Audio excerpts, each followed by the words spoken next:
Welcome to Everyday Car Guy. Today we're driving up to Mammoth Mountain to go skiing.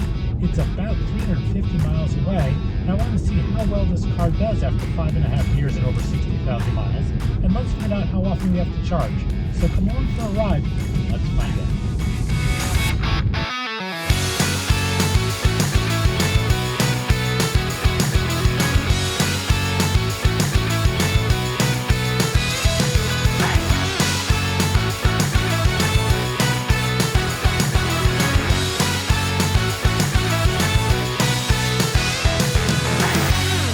Hey, so Everyday Car Guy here. We're about to go up to Mammoth to go skiing, which is about 350 miles, so we can't make it on a full charge. But what I did is I charged my car to the 100% mark, which I haven't done in years, and it came out to 308 miles. I think that's pretty good. After 5.5 years and 61,000 miles, the battery is still churning 308 miles. I think when it was brand new, it maxed out at like 314 or 318. So it really, maybe it's lost 10 miles after 60,000 miles. That's pretty good. 4:06, and we're leaving for Mammoth. Next stop will be Lone Pine. After 2 hours, I needed a restroom, so I decided to stop at Mojave and charge up.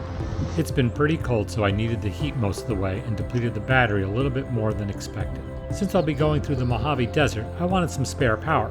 It only took about 7 minutes to grab some snacks and use the restroom, and now I have plenty of power to get to my next stop, and the charging only costs $7.77. So we made it to Lone Pine, and we decided to stop and charge for a little bit here. And now I have enough power to make it all the way up there, but I don't think my bladder's going to make it all the way up there. Lone Pine is kind of a unique place. There's no real restrooms here. That's my biggest concern. Powering up at Lone Pine only costs $13.26, and that should give us plenty of power to get to Mammoth, even though we'll be climbing up to a 9,000-foot elevation. We're testing how many times we have to stop for charging and all that. We left it for a little bit after 4 o'clock. We had to stop in Mojave and charge, and then we got to the next place, which was Lone Pine, and we charged for about 10-15 minutes there, and now we're on our way for the last leg up to Mammoth. The nice thing is the car has been in autopilot for most of the way. I have to jiggle it every now and then, but we're going to test out just how much extra time it took to charge and how much kind of mileage I got. So just got here at the lovely Juniper Springs, and you can see why I picked this place, because it has underground parking with Teslas. There's the ski area right there. So let's go park our car and go for a day of skiing. Just got into the parking lot, and they have a Tesla charger here.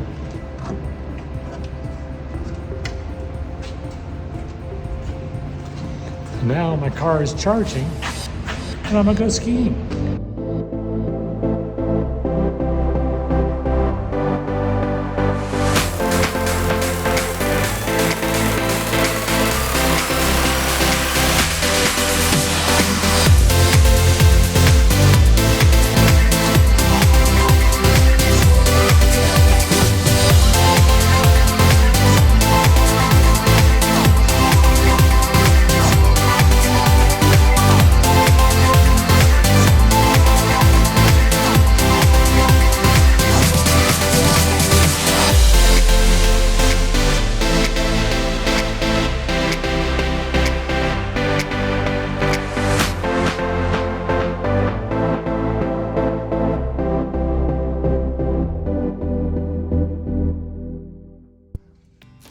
Putting our seatbelt on, and we are heading back home from Mammoth.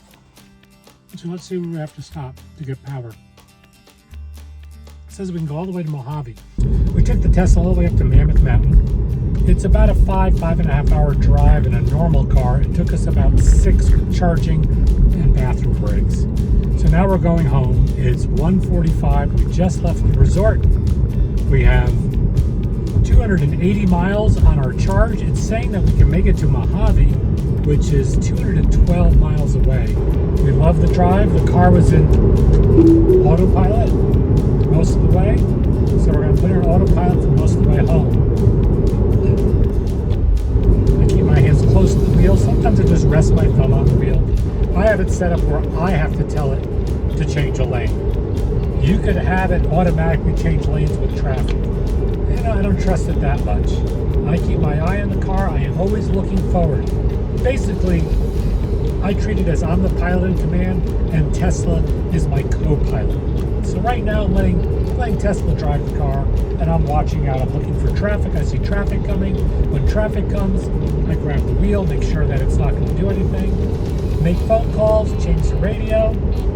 So it lets you take your eyes off the road for a little bit longer than if you were focusing on the road the whole time. I see a car coming. I just put my hand on the wheel. If you notice, I've had to touch the wheel a couple of times. I either roll the rollers, which is for music or speed, or I just jiggle the wheel. Sometimes you jiggle the wheel, you jiggle it too much, and you take it out of autopilot. We're going through a turny, twisty road here. It's not super turny, twisty because the speed doesn't go down below 65, but it handles the turns really well, and it keeps dead center in the lane. On the way up here, going up hill, using heat the whole way, it had to deplete a little bit of the battery. So we had to stop first in Mojave, used it as a restroom break, get a snack, come back out. The car said it was ready to go, but I said I want to give it 5 more minutes. Then we get to Lone Pine, stop, bathroom break. It also said it was ready to go to finish the ride. We're going up the mountain. I'm going to give it a couple more minutes. So I added 5 minutes to each one of those rides. Just pulled into Mojave and we just started to charge. We have about 75 miles on there. We have about 150 miles to go. So let's see what long tells us to charge the car for. You have to go all the way back over there to Stater Brothers to use the restroom. By the time I walked all the way over there and got back to the car says it's ready to continue our journey. Well, that didn't take very long. I think it was 7 minutes or so. Let's see, we have 112 miles to go and we have 186 miles in there. So that leaves quite a bit for reserve. So that's pretty good. Let's see what this costs. Charging. Last paid session was $11.84. So our first session, I think, was just under $8. Our second session was around $13. So with this session, what is that? 11, 12, roughly $33 round trip for this whole thing. That's pretty fantastic. Round trip to Mammoth and back. If it was my minivan, it's well over $100, at least $130 in gas. And this car drove itself there and back. How fantastic is that? Let's finish this ride and see how long it takes.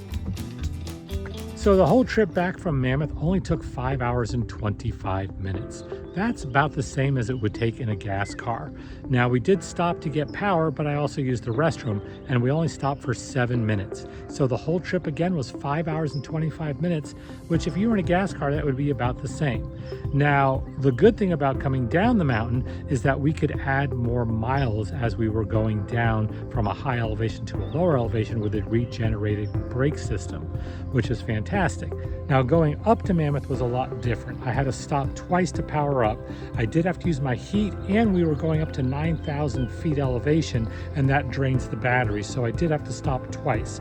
But overall, it wasn't bad. It was a lot easier drive having the car manipulate the road itself using the autopilot, so this was a great drive. What does the Tesla Model 3 cost me over the last 5.5 years and 62,000 miles? Well, let's add it up. First, I had to change the cabin filter at about 40,000 miles. At the same time, I had them do the windshield wipers. That was a whopping $98.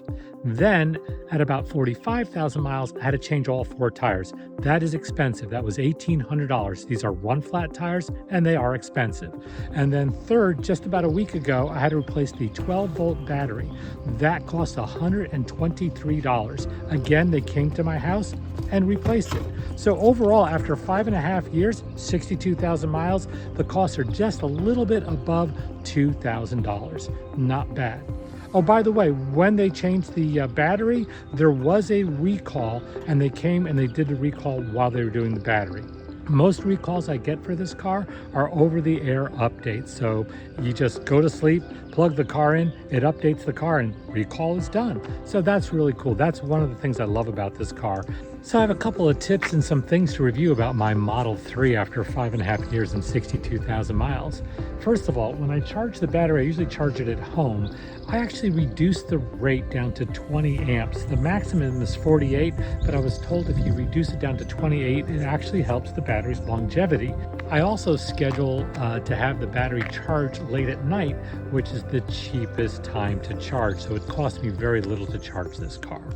So when I'm on a long trip, I usually set the destination as the supercharger. What this does is as you get closer, the car starts to precondition the battery, which it allows it to optimize its charging, and it's better for the condition of the battery.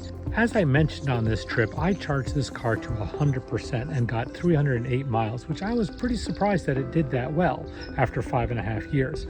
That's not only based on how I charge, but it's also based on my driving habits. Now, if I was the type of person that drove less than 65 miles per hour on the highway and didn't do jackrabbit starts, I'd probably have a higher range than 308 miles. But what's the fun in that? Same goes if you're in a gas car. If you are in a gas car and you're on the highway doing 55 miles per hour, you get better gas mileage than if you're doing 75 or 80. And also if you do jackrabbit starts in a gas-powered car, it also uses more gas. So the same goes for an electric car. So if you want to extend your range, don't drive so fast and ease off on the accelerator when leaving a traffic light.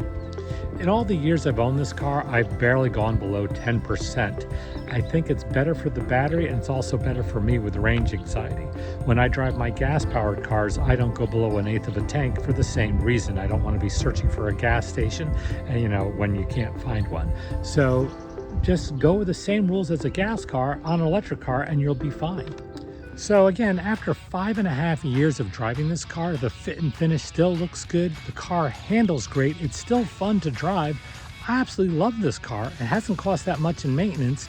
So I'm really sold on this Tesla. I've been very happy with it. If you like this show and want to see more shows like this, hit the subscribe button below. Until next time, drive carefully.